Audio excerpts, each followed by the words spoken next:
Subsequentemente, seguindo a saga de Nunca Ser Cego, Boquinha Limpa, superando o ego, tá ligado, meu parceiro? Sabe que eu tô certo? E nós vai ver o vídeo aqui da colega que manda muito pros caras esperto. Cadê? Aí, ó. Não seja um jovem fraco e covarde, seja um artista. Porra, esse vídeo da mocinha aqui tá com 40 mil visualizações, meu irmão. O dia que eu acordar e tiver um vídeo de 40 visualizações, eu vou ter um ataque cardíaco, vou morrer de desespero, talvez até exclua meu canal. Porra, quando... Mano, os meus vídeos que batem 1000 visualizações, eu já fico como? Bau. Já fico bolado, imagina 40 mil, um monte de gente me xingando. Meu vídeo do... Meu vídeo lá do Como Era a Vida na União Soviética começou a dar dislike agora. Agora os, os alma cebosa estão chegando. Os alma cebosa estão chegando. Como nada. Me dá uma força lá, hein, pelo amor de Deus. Vamos nessa, vamos ver o que a mocinha tem a dizer. Esse aqui será um vídeo perigoso. Sobre ideias perigosas. Eu acho que eu tô ficando maluca. Se inscreve pra me acompanhar descendo a insanidade.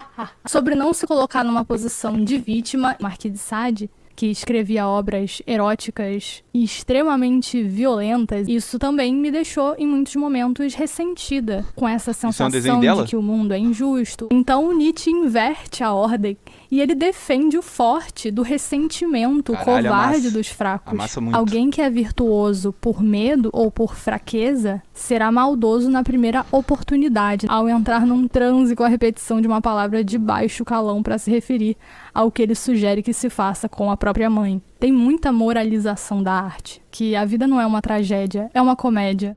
Eu tenho muitas ideias e muita vontade de experimentar. Algumas dessas ideias podem ter potencial e outras podem ser lixo. Mano, ela falou esse lance do áudio, eu tô achando que... Eu gravei um vídeo inteiro aqui sem reparar como é que ficou o áudio depois. Eu tô achando que o meu áudio tá dando ruim por causa do ventilador. Rapaziada, tá um calor do cão miúdo aqui no Rio de Janeiro. Eu vou desligar essa porra em prol do caralho do vídeo. Vocês me assistem essa porra e dá like, em seus desgraçados. Pera aí, já voltei já.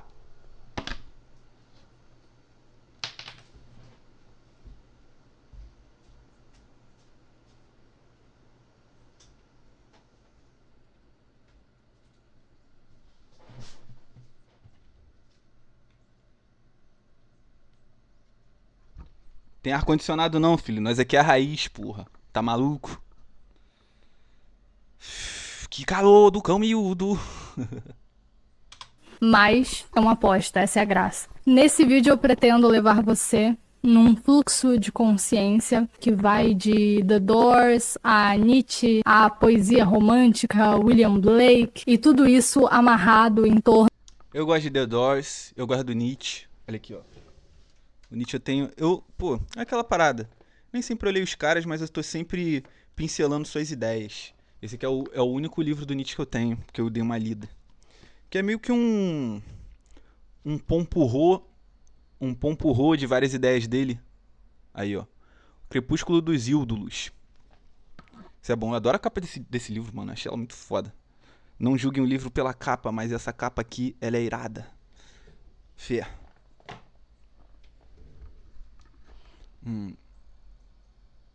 Esse microfone tá esquisito.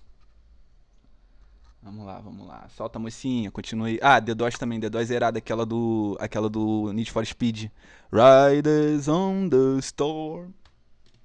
De uma análise da música Yuri incorporado também do Sain. É sample do The Doors, essa música irada. Yuri incorporado de Kenny Paulo Listrada.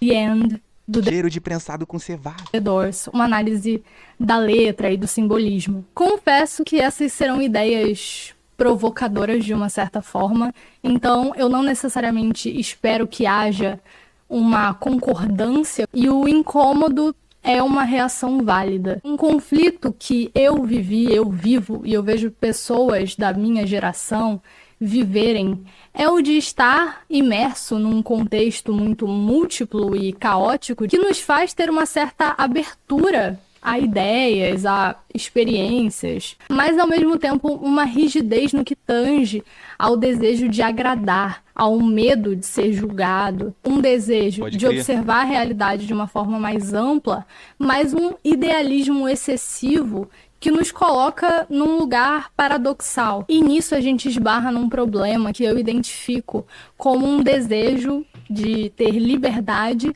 mas um desconhecimento sobre a verdadeira natureza dessa liberdade. Idealizar o seja você mesmo e o ser autêntico e o ser livre como algo bonito, belo, que por trás de todas as camadas dos julgamentos e das regras da sociedade tem algo de puro e inocente. Mas o que muitas pessoas mais certinhas e rígidas, mas também pragmáticas perceberam é que as regrinhas nos protegem da realidade do que é ser livre e do que é ser autêntico. O nosso verdadeiro eu tem muito de mal, de obscuro. Se deixar ser autêntico deve envolver uma aceitação do incomodar o outro e do risco de se desestabilizar, de abrir as portas para uma possível loucura, autodestruição. Não é à toa que esse é o destino de muitos grandes artistas. E eu também proponho uma forma um pouco diferente de olhar para essa figura mártir do artista sofrido que a gente tanto romantiza. E eu não quero dizer que é um absurdo. Cara, eu fico muito impressionado. Essa garota, ela não deve ter mais de 25 anos, tá ligado? Eu fico muito impressionado com essa molecada jovem, mais nova do que eu, que é muito pra frente na porra toda, tá ligado? Porra, eu vou falar pra vocês aqui. Eu com 25 anos eu tava comendo cola, tá ligado? Eu me identifico com essa menina aí, tá ligado? Eu também gosto de filosofia, porra, eu sou estudante de história, eu me amarro em desenhar, tá ligado? Pô, mas eu olho as paradas que essa molecada faz e fala, eu fico me sentindo... Eu fico me sentindo uma mula, tá ligado? Tipo, porra, não, vamos ser sinceros, eu não desenho mal, tá ligado? Eu tenho alguma coisa, ó, vou mostrar aqui pra vocês. Olha esse aqui. Calma. Calma. Olha meu desenho. Tá vendo, palhaço? Peraí, deixa eu ver aqui pra você ver melhor. Olha o palhaço. Tá vendo esse palhaço aqui que sou eu? Ele tá numa noite metendo o pé, coração partido, porque a mulherzinha mandou ele embora. Eu não sou tão bom, mas eu faço uns desenhos maneiros. Ih, não tá saindo áudio. Enfim, eu também gosto de desenhar, tá ligado? Falando nisso, me segue lá no Instagram, do 851 Studio, eu posto meus desenhos lá também. Eu sempre tive esse pensamento, tá ligado? De tipo, poxa, olha só essas coisas que eu gosto. Eu era criança, eu via Laboratório de Dexter. E eu pensava, mano, eu quero ser artista e desenhista, tá ligado? Mas conforme eu fui crescendo e fui me inserindo em sociabilidades, eu fui deixando isso de lado pra poder viver outras coisas, tá ligado? Eu queria chamar a atenção da mulherzinha, eu queria fazer parte da galera, tá ligado? Então, tipo assim, eu queria me enquadrar nos padrões vigentes ali do meio onde eu tava inserido. E isso foi me fazendo abrir mão da minha personalidade, tá ligado? Abrir mão da minha personalidade, o que me fez mal por um lado, sacou? Me fez mal por um lado. E hoje em dia, depois de uma certa idade, eu tento recuperar essas paradas, tá ligado? Eu entrei na faculdade de História na meta de tipo assim, ao longo da vida também eu comecei e não terminei várias paradas. Eu entrei na meta da faculdade no objetivo de, porra, mano, eu vou realizar as paradas de quando eu era pequeno, tá ligado? Eu queria ser cientista, eu tinha afinidade com essa ciência, eu vou estudar essa porra. Eu queria ser desenhista, eu vou treinar pra ser um bom desenhista, um bom designer gráfico. E eu tô nessa caminhada aí, tá ligado, mano? Mas é difícil. É mais fácil largar tudo, arrumar um emprego CLT, comprar roupas bonitas e tentar me enquadrar na galera, tá ligado? Sair no rolê, gastar dinheiro e viver aquela vidinha rasa, né, meu mano? Mas, sei lá, já tentei e pra mim isso foi tudo ilusão, não coube. Acho que a minha felicidade tá nesse lance de tentar ser eu mesmo, seja lá o que eu for. No caminho eu também tô descobrindo o que é. Mas fala aí, moça, você não acabou nem a introdução. Absurdo a gente romantizar isso, porque é compreensível a gente romantizar isso, tem uma beleza trágica, mas enquanto o meu lado caótico entende isso, o meu lado que busca ali uma certa ordem e uma honra, que quer levar a sério o ato de viver tem uma outra perspectiva. Esse é um vídeo sobre arte, sobre sofrimento, mas também sobre aceitação da realidade, sobre não se colocar numa posição de vítima e sobre tomar as próprias decisões. Viver exige tomar decisões difíceis. E para O que a vida espera do homem? A vida espera coragem, malandro. quem é mais excêntrico, esse caminho pode ser menos óbvio. Então é interessante tentar falar sobre isso, sem querer dar lição de moral, sem dizer o que é o certo, o que é o errado. Vem comigo. No universo existem as coisas conhecidas e as coisas desconhecidas. E entre elas... Cara, muito irado esse formato dessa mocinha aí. Dela misturar o desenho com a parada dela falando, tá ligado? Muito pra frente. há as portas. The Doors. Essa é uma citação do poeta William Blake, que influenciou profundamente o Jim Morrison, e o livro Portas da Percepção, que Esse aí é aquele do lance do cogumelo, né? Que os caras usou drogas e aí ele relatou toda a experiência do uso de psicotrópicos e o caralho. Se eu não estiver me enganando, acho que tem um outro livro com esse nome aí também, meu mano. serviu de origem para o nome da banda The Doors. Ele não era só um poeta, mas também um pintor e um tipógrafo associado ao período romântico. Sua obra é uma das mais simbolicamente ricas e atribui um valor elevado, transcendental, à imaginação como uma força. Ele foi uma figura de muita individualidade, mas também de espiritualidade desvinculada do que ele percebia como uma opressão da instituição religiosa. Ele tinha fortes ideais libertários e esse mesmo espírito está Porra, libertário aí. Aí, meu parceiro, aí já azedou o caldo, presente Libertário é meio. É porque é foda, né? Tem também, tipo assim.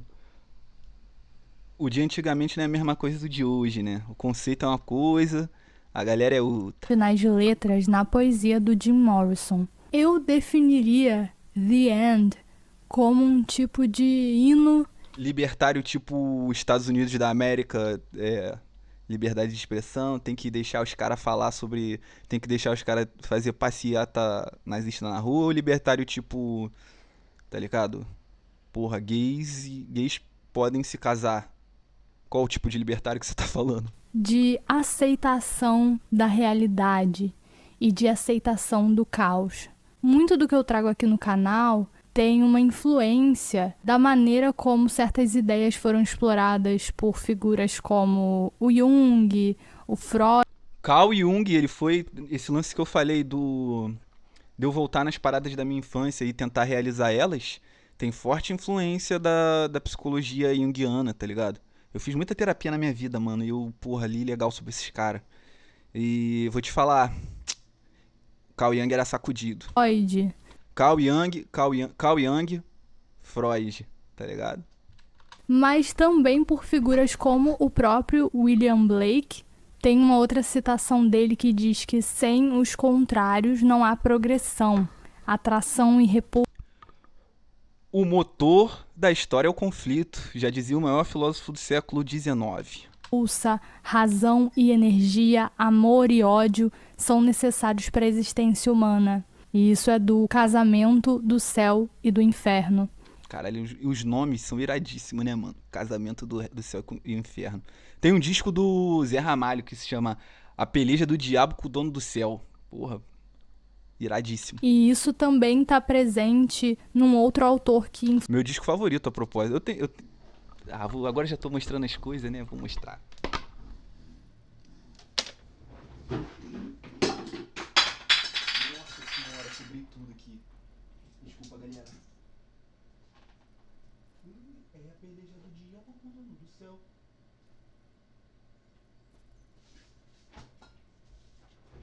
Aí, ó.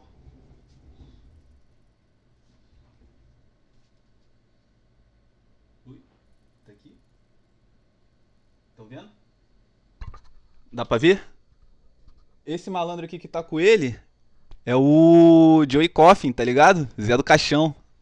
Ele era cunhado cunhado, sogro, namorado, sei lá que porra, do Zé Ramalho. Porra, duas lendas aí, ó. Uma do cinema, outra da música.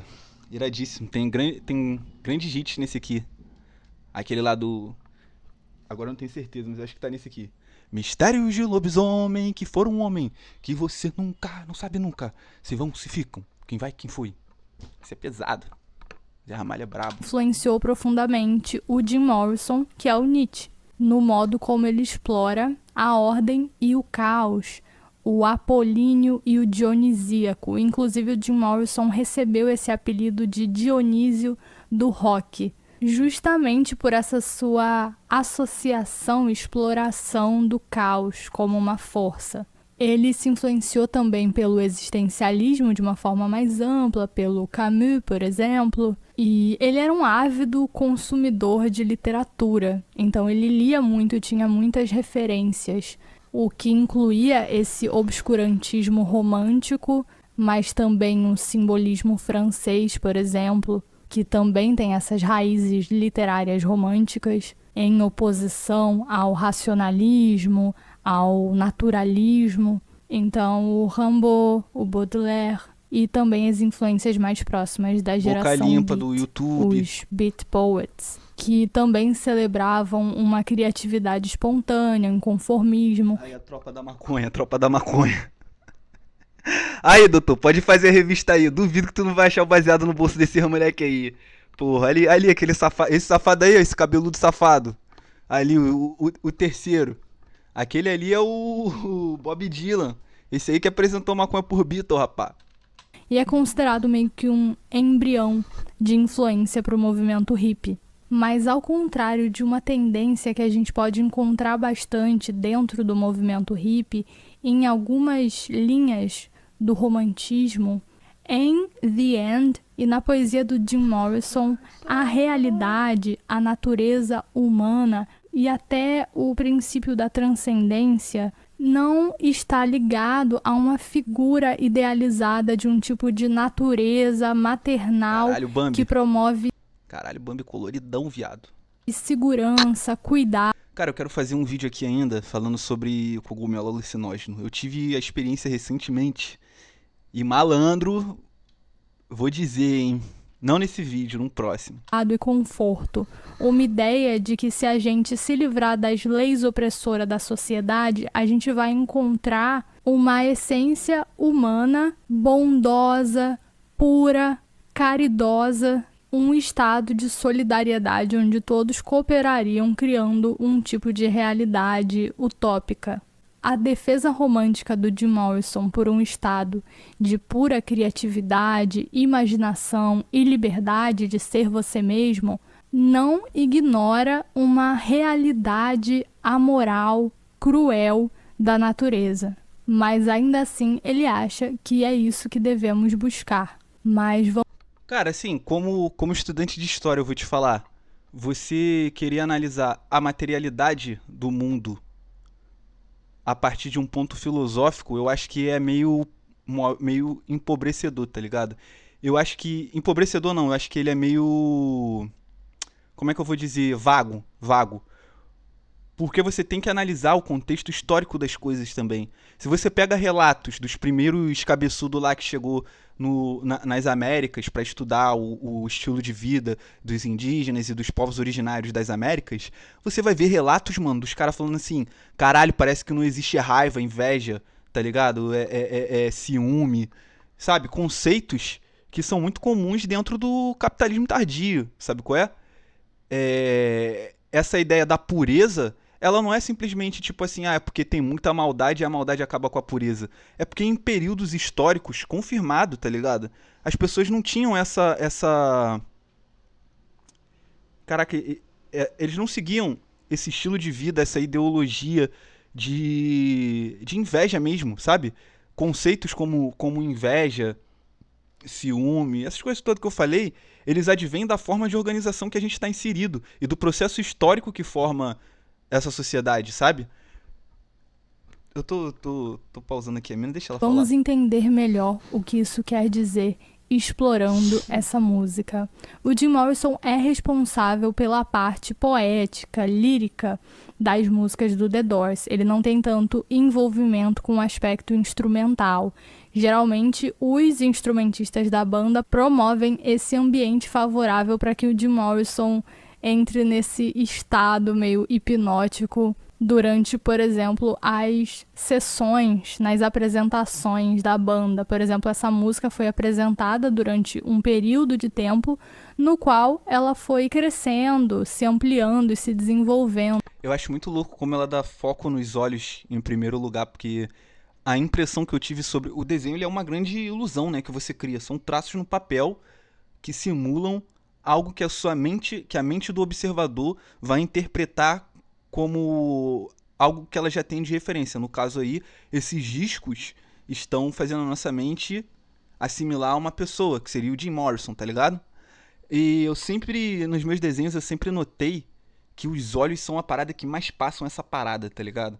Então, sempre que eu quis fazer um desenho assim que impressionasse muito, eu me concentrava muito nos olhos. Eu acho que o segredo tá nos olhos, tá ligado? Teve muita improvisação envolvida. E o que começou como uma música de término, de namoro, foi se transformando numa coisa muito maior, justamente pela riqueza simbólica que aparece nas letras do Jim Morrison, justamente por conta dessas influências dele. Tanto que ele afirma que essa música pode ser sobre o que você quiser, de um certo modo. Ela pode significar muitas coisas. E isso tem muito a ver com o que eu estava abordando ao falar sobre algumas coisas que trazem alma às músicas. E no caso das letras, é essa riqueza imagética e permite muitas releituras, muitas reinterpretações. Ela não se esgota na primeira vez que você ouve. E mantendo aqui o fluxo das citações, William Blake novamente: ver um mundo em um grão de areia e um paraíso numa flor selvagem. Segure o infinito na palma da sua mão e a eternidade em uma hora. Nesse núcleo, por exemplo, de um relacionamento, a gente pode entender também um tipo de estrutura. E nesse fim, nesse término, o fim dessa estrutura ou a queda dessa organização é um contrato que nos mantém limitados nessa nossa forma de nos relacionar um com o outro e que limita a nossa possibilidade de interação com outras pessoas, mas também nos traz uma segurança. Isso aí, tipo assim, o que eu falei no início, tem a construção histórica em volta disso também, tá ligado? E o relacionamento como é que diz? Quando é só duas pessoas, monogâmico. O relacionamento monogâmico, ele é uma construção social da dinâmica, das dinâmicas impostas pelo sistema que a gente está inserido, tá ligado? Nas sociedades de gen antigas, das sociedades, da própria América, isso não existia, meu mano, tá ligado? Já falei isso em vários vídeos. É o papo lá do Frederic Engels. Mocinha, você deveria ler o Frederic Engels. Um senso de que a gente tem um lar para onde voltar. E se a gente for ampliar isso para pensar na existência em si, a gente pode enxergar em termos de opostos a ordem e o caos, ou também a sociedade e a natureza. E o fim é sobre a queda de uma ordem, de uma estrutura civilizada e o retorno ao caos essencial. Esse é o fim dos nossos planos elaborados, de tudo que se ergue, sem salvação ou surpresa. Caraca, garota, tu editou esse lance sozinho, na moral. Parabéns, tá me dando nervoso só de pensar você catando tudo isso aí e editando depois. Que preguiça. Isso também se trata da nossa própria experiência como um ser humano de desenvolvimento e de crescimento. Então, para se renovar e para continuar evoluindo, a gente precisa passar por esses lutos de aceitação do fim de um eu atual. uma forma de pensar sobre as coisas, uma ideia de quem nós somos. Quando a gente amplia A essas noções, metamorfose. a gente precisa lidar com um tipo de limbo, um estado de caos entre essa As metamorfoses de Ovídio. É Ovídio, o viado, que escreveu essa porra? Enfim, foi um romano maluco lá. Ele escreve um livro, que é uma epopeia sobre a origem, né? Da formação de Roma. A epopeia sempre diz a origem de um povo. E aí ele conversa muito com essa parada sobre o fim, a transformação do mundo, tá ligado? Por isso que o nome é metamorfose, a transformação constante que o mundo tá. Enfim, não vou ficar perguntando, não. estrutura Deixa a mocinha dar o papo dela que tá amassando. e a recriação de uma nova estrutura. Passei pela Estrada do Oeste, possivelmente uma referência ao pôr do sol, a um tipo de direção ligada a uma evolução espiritual e a uma transcendência. Cavalgue a serpente. A serpente Lá me faz ele, pensar, Promax. por exemplo, no Ouroboros, que é aquela imagem da cobra comendo a própria cauda, ou seja, ligada também à ideia do espiral, que é o inconsciente em si, mas também o ciclo de morte e renascimento, o ciclo de crescimento. O aceitar o fim é o se render ao fluxo e se permitir evoluir. Cavalgue a serpente até o antigo lago. E essa Sai fora, chefe. Negócio de cavalgar serpente ao caralho, tá maluco? simbologia é paralela à do ônibus azul, motorista, aonde está nos levando. Por mais que essas ideias já tenham sido muito teoricamente exploradas, é algo com o qual o ser humano sempre precisa lidar. Parece que a gente nunca consegue estar completamente em paz com essa realidade. Então é algo que sempre precisa ser dito de novas e novas formas, com uma linguagem viva. A gente sempre mantém certas contradições para pensar sobre as coisas, para se proteger. O ser humano, ao mesmo tempo em que deseja a liberdade, se ilude quanto à natureza da própria liberdade. Já dizia Monark. Fala isso, avisa, mostra esse vídeo lá pro Monark lá. Tá precisando ver. Então, quando o Jim Morrison canta "Você pode imaginar o que será? Tão sem limites e livre, parece algo tão bom, mas você está desesperadamente precisando de alguma mão estranha, numa terra desesperada, perdido numa selvageria romana de dor, talvez remetendo à própria queda do Império Romano e do caos, da histeria que se segue. E é a ideia também de que um contato com o espiritual e com o transcendental é doloroso e entra em contato com perigos. Há perigo nos arredores da cidade, cenas estranhas dentro da mina de... Cara, isso aí é... Os Simpsons, eles fazem referência a essa música. É aquela do This is the end. Dum, dum, dum. My only friend is the end. É essa música que ela tá citando?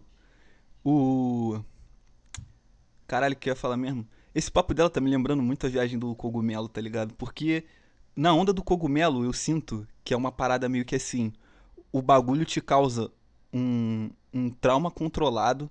Pelo menos a única experiência que eu tive uma bad trip do caralho, mas que serviu como um trauma controlado, onde eu vi, pensei várias coisas que eu não queria pensar, e aquilo foi meio que um overthink pra que eu não conseguisse mais pensar naquilo, tá ligado?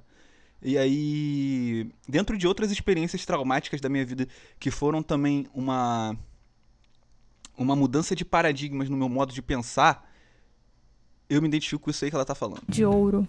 Isso até me remete àquela frase do Joseph Campbell: na caverna que você tem medo de entrar. Campbell é aquele maluco lá da Jornada do Herói, né? Bruce Campbell, sei lá qual é o nome desse maluco. Mas enfim, é Jornada do Herói. Está o tesouro que você procura. Talvez as crianças insanas esperando pela chuva de verão seja justamente essa expectativa de uma transcendência pura, limpa.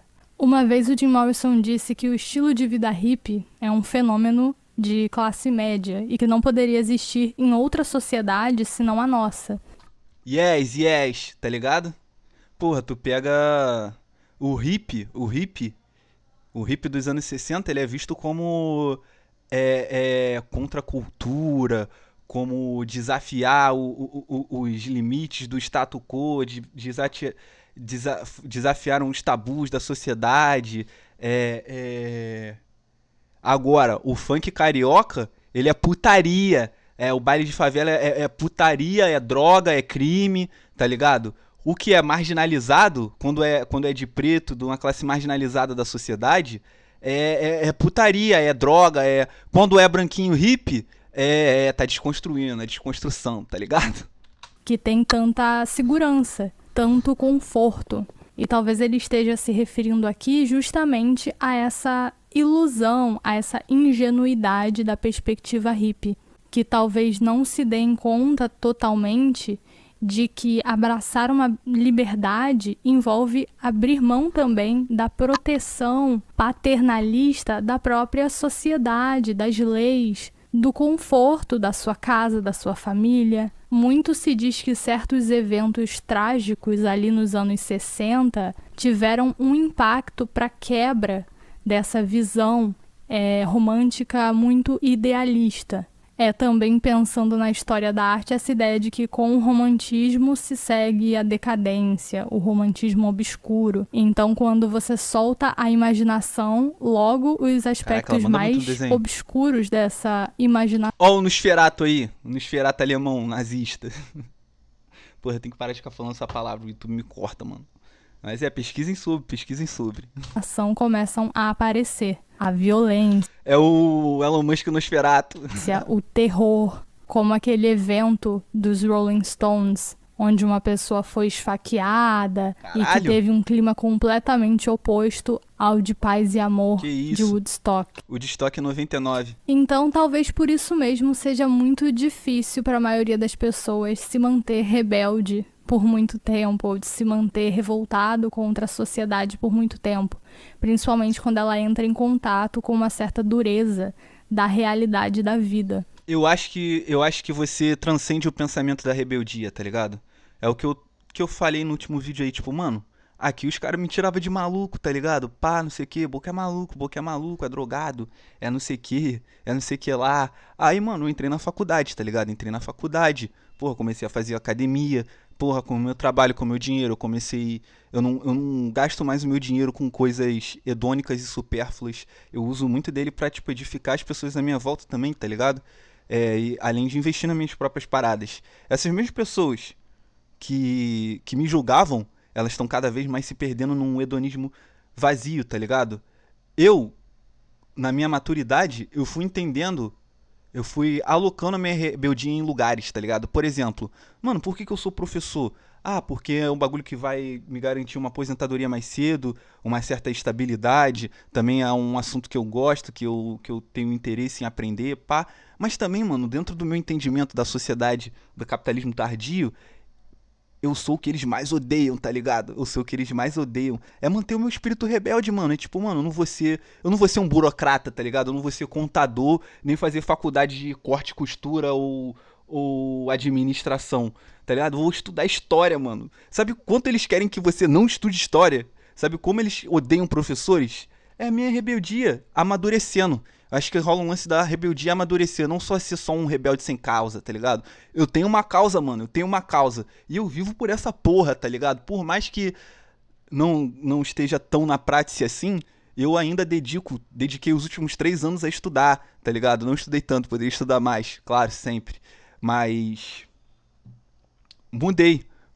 Ainda sou um cara rebelde, porém mais maduro e mais bem armado quanto às coisas que eu falo, tá ligado? Mas o ser humano tem uma capacidade boa de manter contradições internas no próprio pensamento. Então, de qualquer forma, na prática, a gente tende a se colocar em defesa de algum tipo de ordem, muitas vezes num âmbito moral. Então, num idealismo humanista, por exemplo, de defesa de direitos, de limitação do ser humano para nos proteger.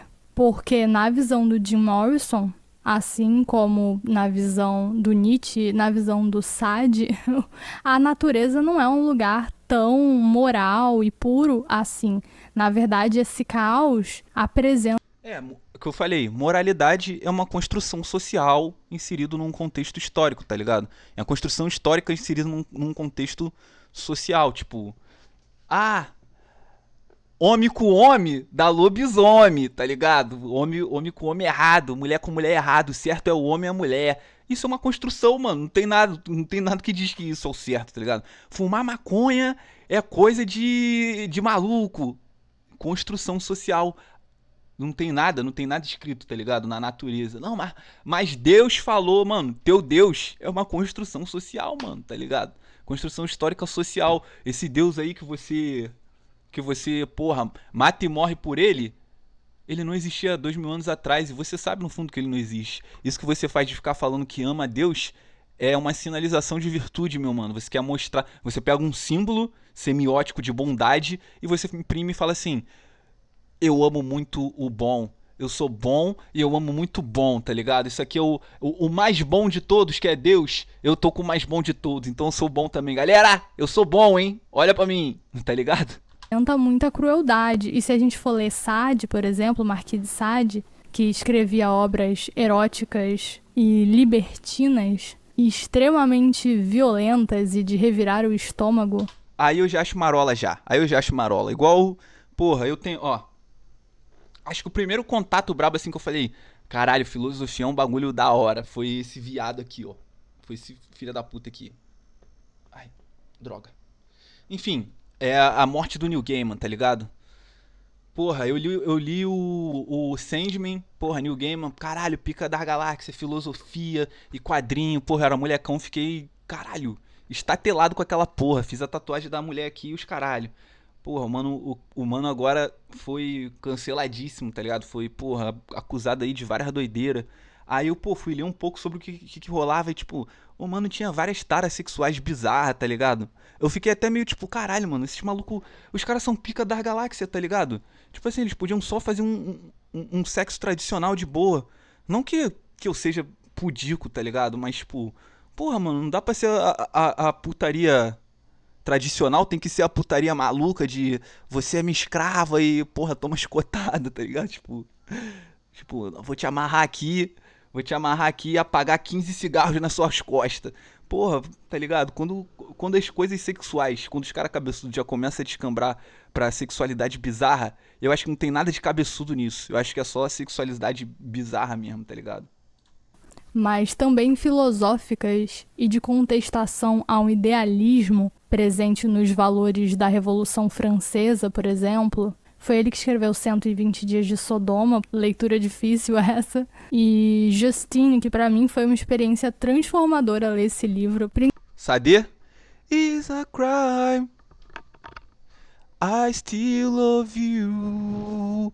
And I want you to want me too. Porra, essa é braba, Sade. Principalmente eu, como alguém que tem Sadei. fortes tendências idealistas, um apego muito grande ao meu senso de moral. Fui um pouco rígida comigo mesma ao longo da minha vida, mas também com a forma como eu julgava os outros.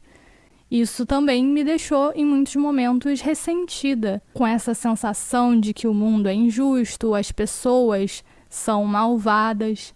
E eu me vi Mas são mesmo, o mundo é injusto e as pessoas são malvadas. Dito isso, levanta a cabeça, malandro. Você é um representante dos nossos, tá ligado? Dos sangue bom. Então você tem que ficar mais forte e ser forte pra que outros igual a você não sucumbam à merda dos alma cebosa.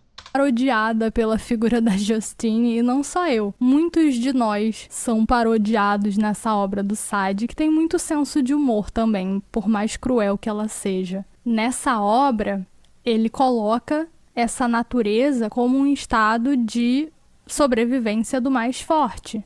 A hierarquia e as prisões da liberdade são muito mais cruéis, porque ela não tem uma estrutura social que protege o mais vulnerável. É a lei da selva, digamos assim. E é interessante, porque o Sade, na linha argumentativa dele, defende que esse é o melhor estado possível, que não limita os nossos desejos e as nossas potencialidades. E isso remete muito ao que o Nietzsche falava. Por mais que as filosofias deles tenham muitas diferenças, a visão de moralidade do Nietzsche pode ser muito contraintuitiva. Aí, Nietzsche era pica, né? Cavalo de índio, filho. Só fudia no pelo. Morreu de.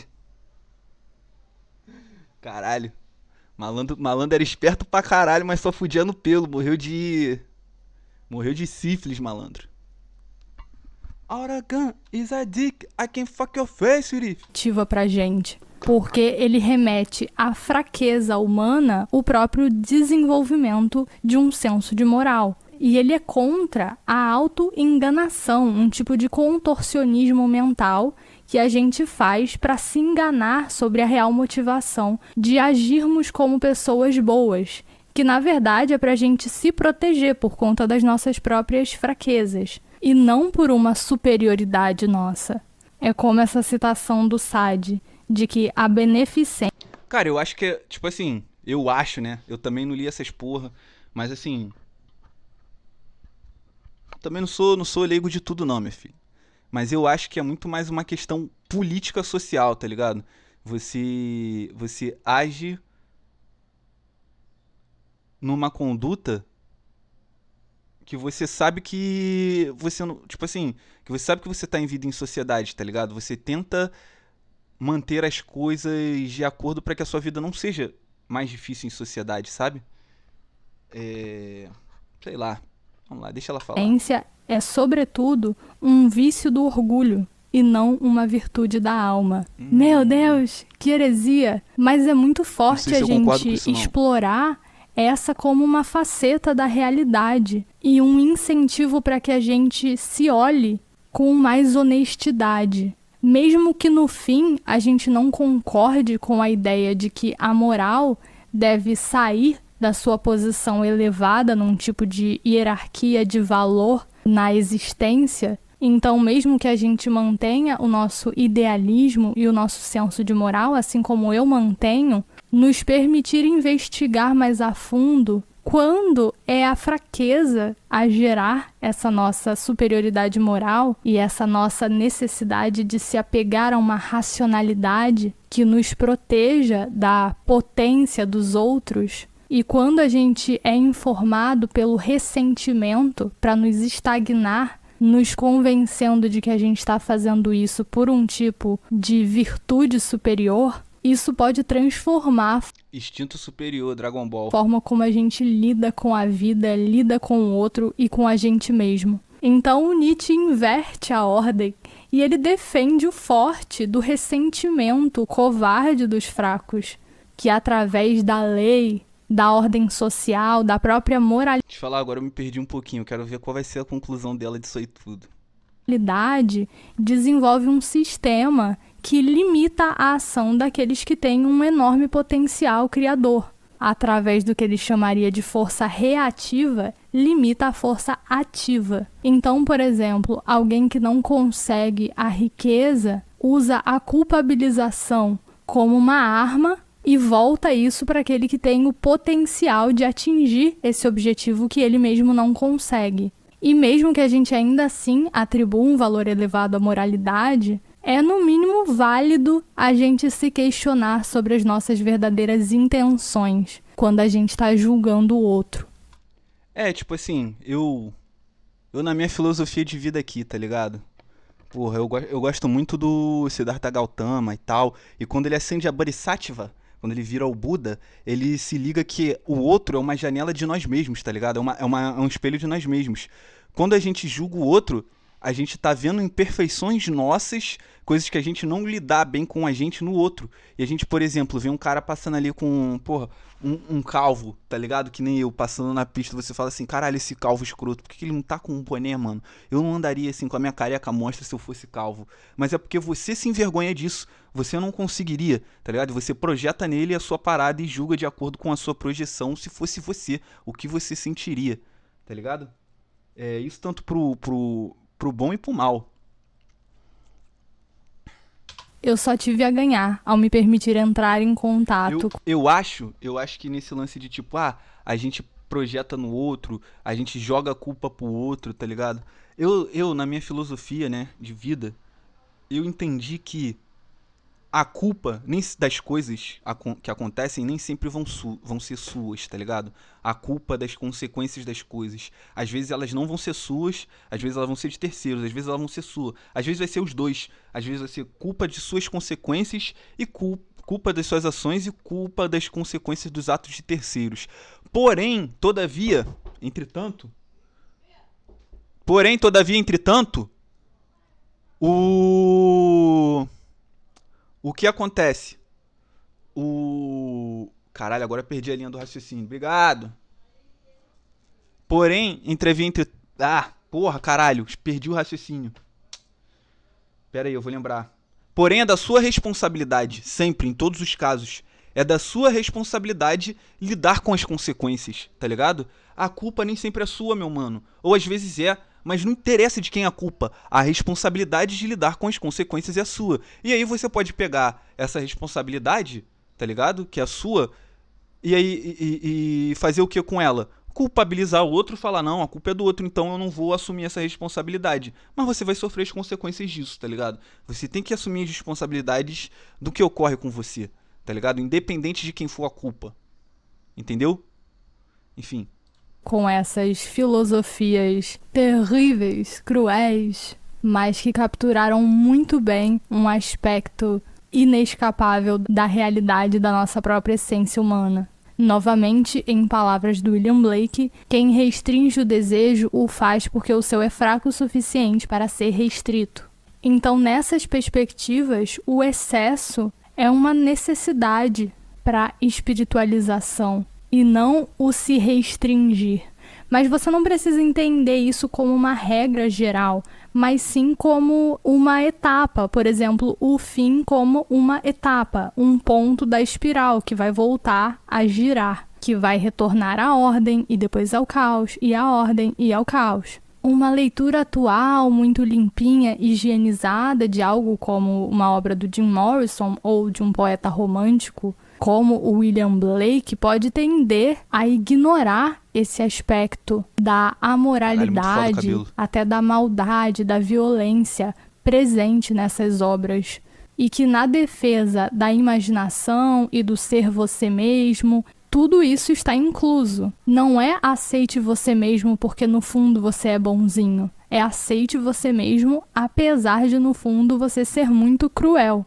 Mas como disse o Marquês de Sade, nós é ruim, porra, nós é ruim, magro de ruim, caralho. para conhecer a virtude, devemos estar primeiro familiarizados com o vício.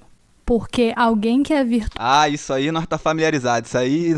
Isso aí, nessa matéria aí nós tirou 10, tia. Virtuoso por medo ou por fraqueza, será maldoso na primeira oportunidade, na primeira circunstância em que ele estiver ameaçado. Essa é a parte mais poderosa dessa letra. O assassino acordou antes do amanhecer e pôs suas botas. Ele pegou um rosto da antiga galeria, o que para mim remete a um tipo de arquétipo, um padrão presente na própria...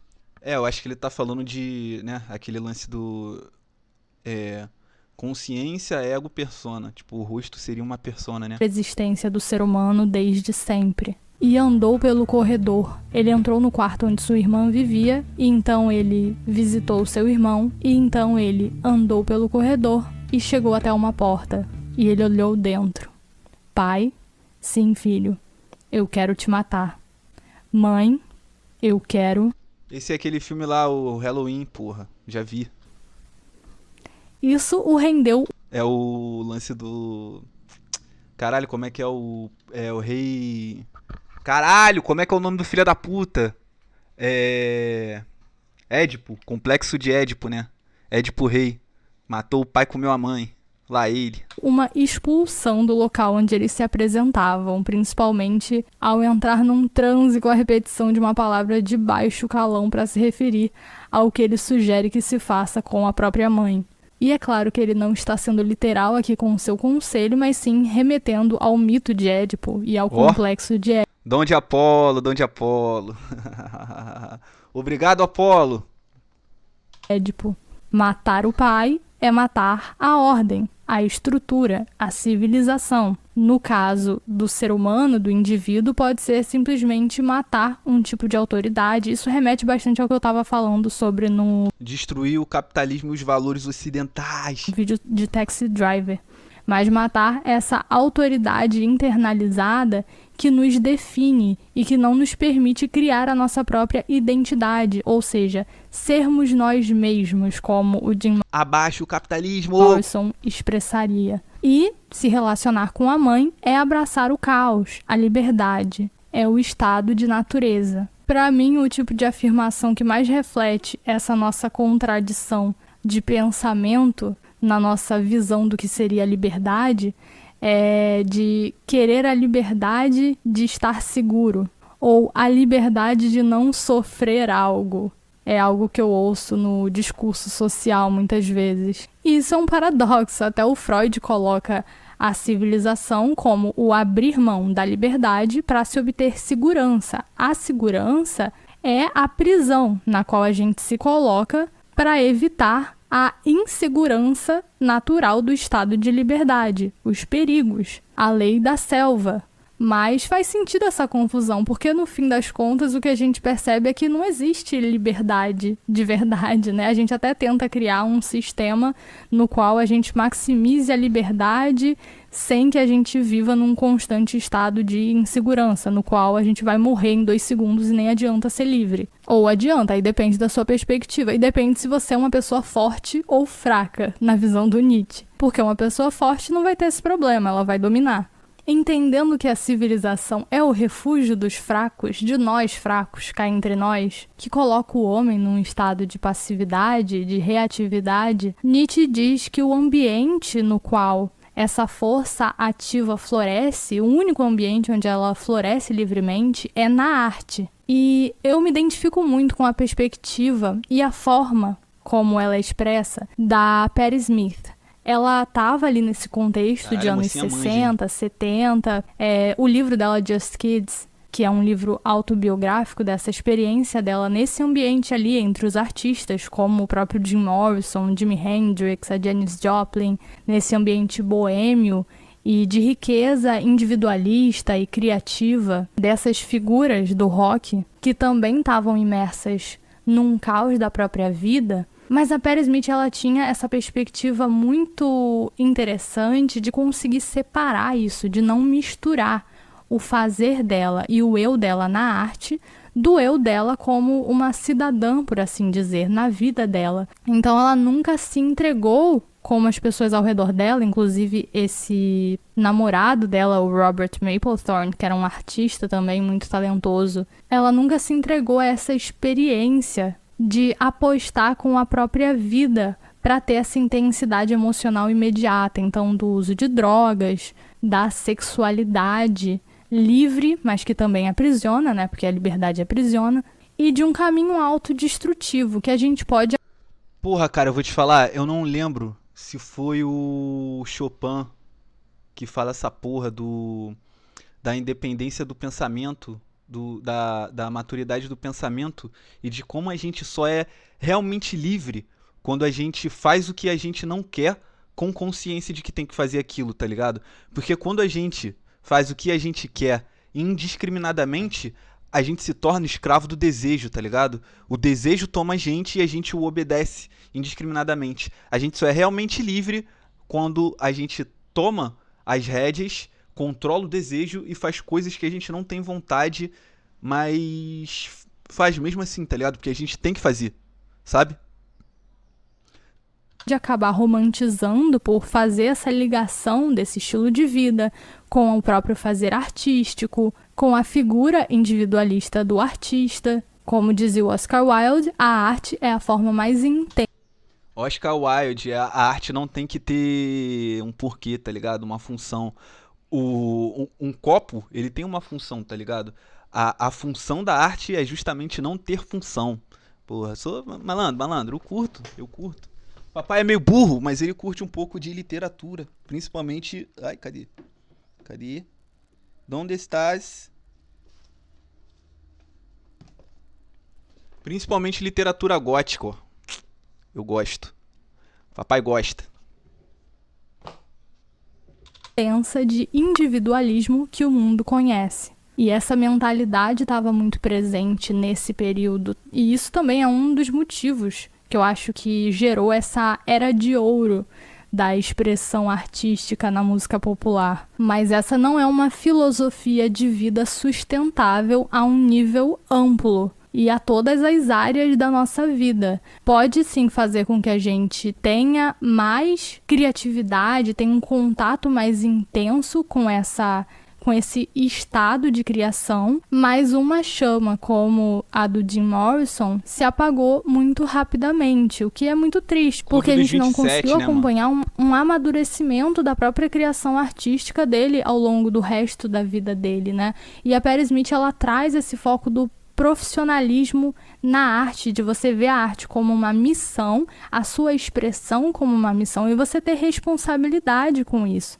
Ela tem esse background mais de classe trabalhadora, por exemplo, a mãe dela, uma figura que ela admirava, esse ímpeto de acordar e fazer as coisas, essa resiliência de simplesmente fazer o que tem que ser feito, que eu acho que é algo que um jovem mais individualista e também mais romântico, mais idealista, mais sensível e criativo pode aprender. A gente pode, eu me incluo nisso, a gente pode se inspirar nisso, se permitir olhar um pouco para fora, para não acabar justificando e romantizando a nossa própria autodestruição, movida não necessariamente pela força dos nossos valores idealistas, mas sim por uma fraqueza, uma incapacidade de encarar as nossas próprias questões internas. Mas ninguém aqui é juiz do outro. Ninguém pode olhar para uma figura como Jim Morrison e definir que ele foi fraco ou que ele foi corajoso. A única coisa que a gente pode concordar é que o ideal de uma vida autodestrutiva não é muito sustentável a um nível de sociedade, do coletivo.